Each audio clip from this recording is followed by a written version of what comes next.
6월 19일 금요일 아침 묵상을 시작하겠습니다. 우리가 인생을 살다 보면 이해하지 못한 일이 많이 생깁니다. 이해하지 못하는 것 중에 하나는 하나님께 복을 받은 사람이 하나님을 떠납니다. 소아마비 성도가 있었습니다.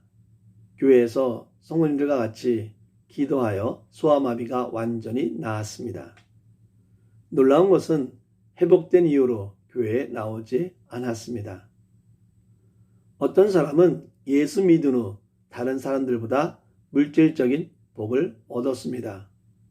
마찬가지 이분도 이후로 교회를 떠났습니다. 하나님을 떠난 삶은 세상적으로 재미있을 것 같지만 절대로 그렇지 않습니다. 하나님을 떠난 삶은 어떠한 삶인지 오늘 말씀을 통해 보도록 하겠습니다. 오늘 말씀은 신명기 32장 15절에서 36절 말씀입니다.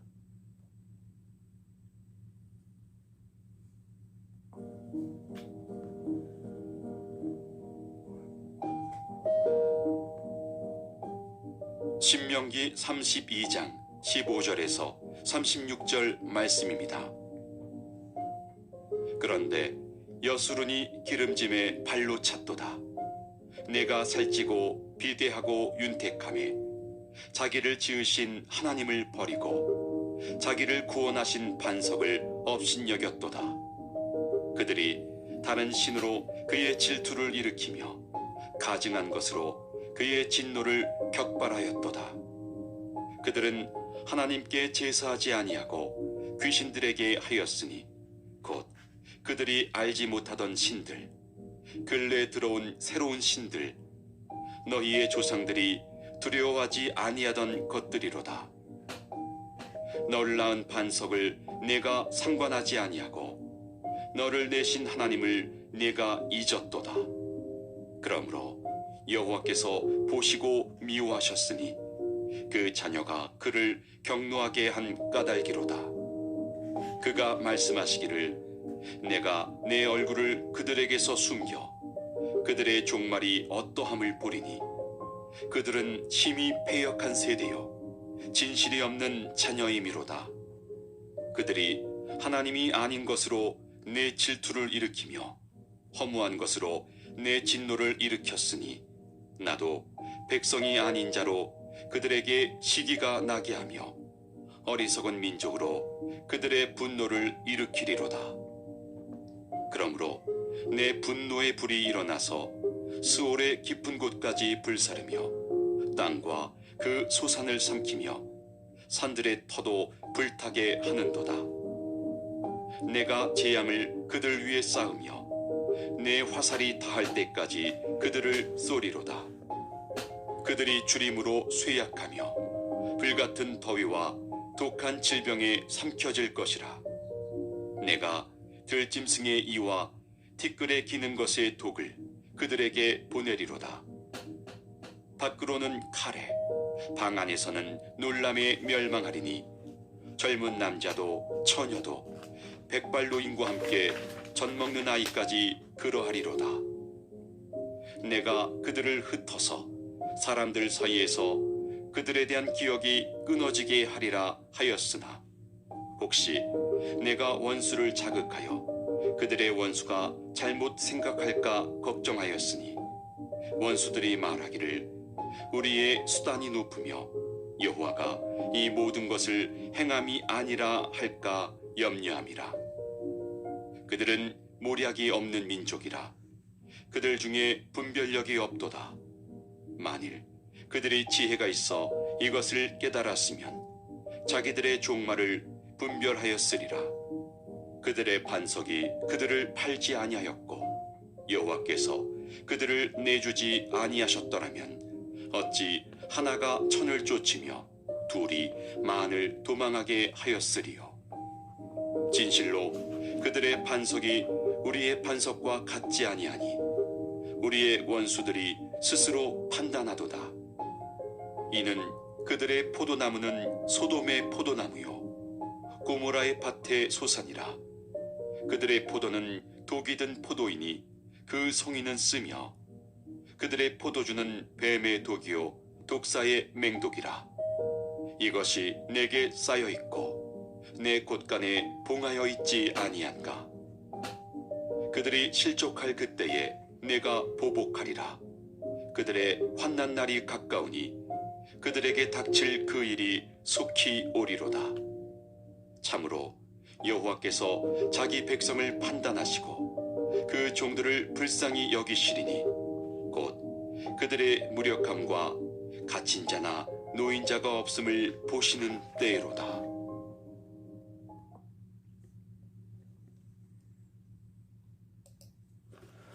오늘 말씀의 제목은 하나님을 저버림이 실패의 이유입니다. 15절 말씀을 제가 다시 한번 읽어보겠습니다. 그런데 여수론이 기름짐에 발로 찼도다.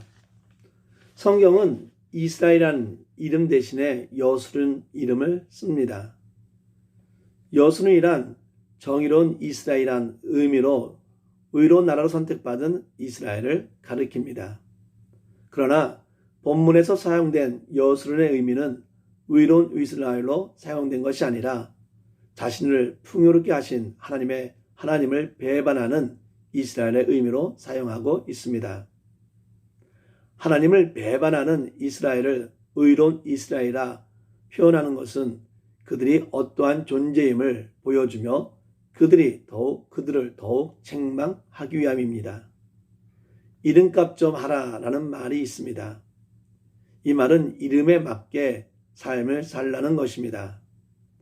우리는 부모님들이 준 아름다운 이름들이 있습니다. 아름다운 이름을 지어준 것은 잘 자라 좋은 사람이 되기를 바라는 부모의 마음입니다. 여수론은 정의로운 이스라엘로 성장해야 했지만 그 백성은 하나님을 배반하는, 즉 이름과 다른 삶을 산 것입니다. 이스라엘은 경건을 추구하고 그들에게 주어진 명령을 이행해야 합니다. 그러나 이스라엘은 물질적인 풍요로움 때문에 하나님을 배반합니다. 그래서 성경은 이스라엘이라는 명칭 대신 의로운 자라는 호칭을 사용하여 그들의 죄악을 더욱더 풍자적으로 더욱더 날카롭게 지적하고 있는 것입니다. 오늘 말씀 가운데 기름짐에 발로 찼도다 라는 표현은 비대해진 소가 뚱뚱해져 밭을 갈 수 없게 된 상태를 비유하는 것으로 모든 여건이 풍요로운 상태가 되자 이스라엘은 하나님을 떠나는 그런 인간의 죄악을 묘사하는 말입니다. 이에 대해 루터는 이렇게 말을 합니다. 배가 가득 차면 편안하게 되어 하나님께 게을리하고 경건한 마음을 잊는다 라고 했습니다. 사랑하는 성도 여러분, 이 세상도 마찬가지입니다. 하나님의 복을 받은 자들이 하나님을 떠나 세상적으로 사는 사람들이 너무나 많이 있습니다. 지금 우리는 하나님을 떠날 때가 아니라 하나님을 찾을 때임을 믿기를 바랍니다. 왜 정의로운 여수론은 하나님 앞에서 죄를 범하게 됩니까? 그들의 교만 때문입니다. 어려울 때는 하나님을 의지하고 하나님의 구원을 간구했지만 물질적인 축복 안에서는 하나님을 경히 여겼다는 것입니다. 여수론은 교만해지는 것이 아니라 번영과 축복을 통해서 오직 하나님께 영광을 위해 주어졌음을 기억하고 하나님 앞에서 겸손한 모습으로 살아야 했습니다. 하나님의 자녀들은 하나님의 은혜에 감사하면서 겸손함으로 하나님이 주신 복을 누리며 살아가기를 바랍니다. 27절서부터 36절 말씀은 지혜 없는 민족과 교만한 원수들입니다. 지혜의 근본은 하나님을 아는 것입니다. 하나님을 알지 못하면서 지혜롭다고 생각하는 것은 교만입니다. 하나님을 알지 못하는 지혜는 모든 것이 자신들의 능력이라고 생각하는 교만에 빠지게 되는 것입니다. 지혜로운 자는 승리와 패배의 주관자, 인생의 주관자는 하나님임을 아는 것입니다. 이를 알고 하나님을 경외하고 의지하는 것이 지혜로운 자의 삶입니다. 하나님은 이스라엘을 징계하는 도구로 원수를 일으키십니다. 하나님을 모르는 원수들은 자신들이 도구로 쓰여졌음을 깨닫지 못합니다. 오히려 이스라엘의 패배를 보고 자신들의 힘과 지혜의 결과인 양 매우 교만합니다. 지혜, 즉 분별력이 없는 민족은 망하게 되어 있습니다.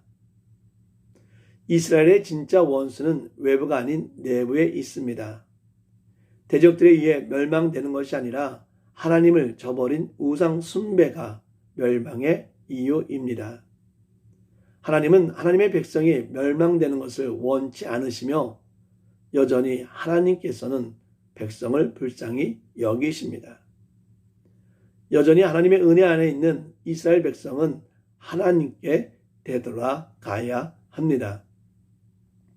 사랑하는 성도 여러분, 지혜로운 하나님의 자녀가 되기를 바랍니다.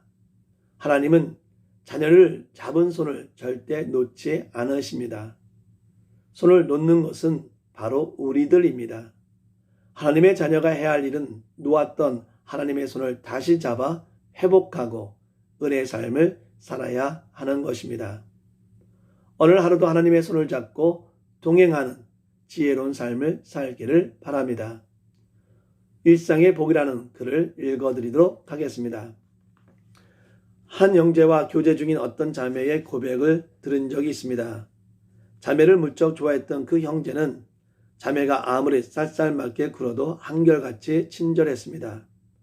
어느 날 자매가 이제는 좀 형제에게 잘해줘야겠다 싶어 여태와는 다르게 자상하게 대해주었답니다.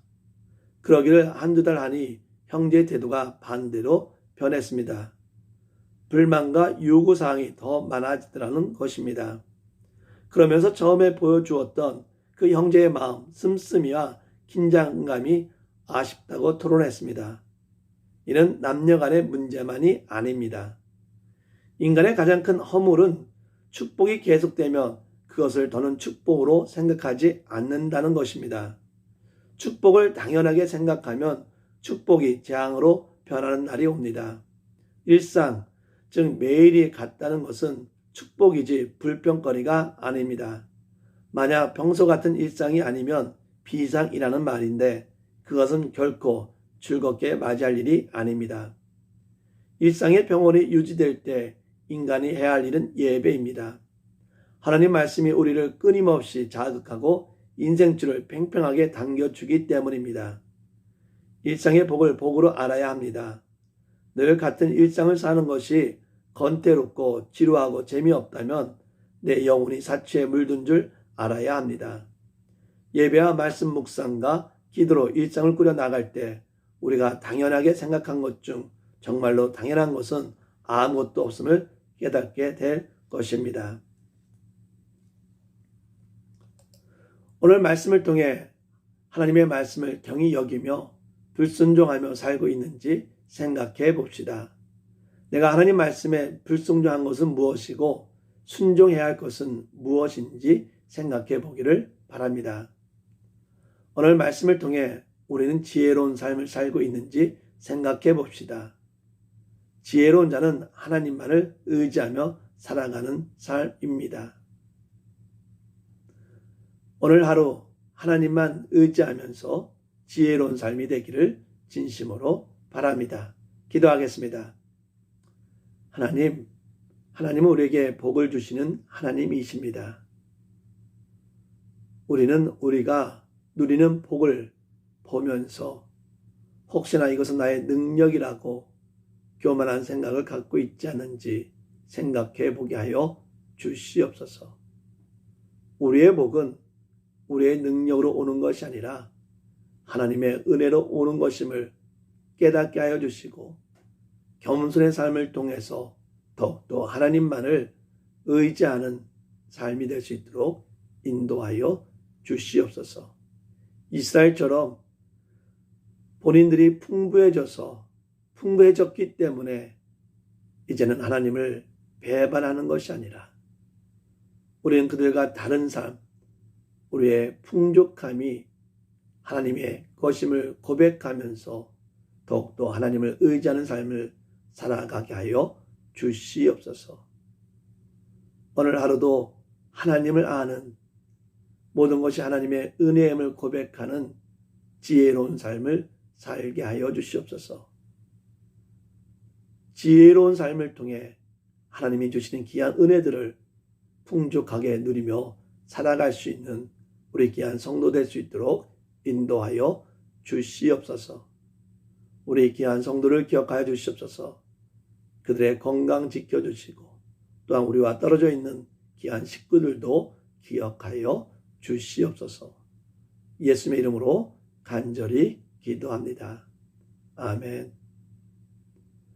오늘 하루도 하나님의 은혜를 마음껏 누리면서 지혜로운 삶을 살 수 있는 저와 여러분 되기를 진심으로 바라고 저희는 이제 주일날 예배로 다시 만나도록 하겠습니다. 감사합니다.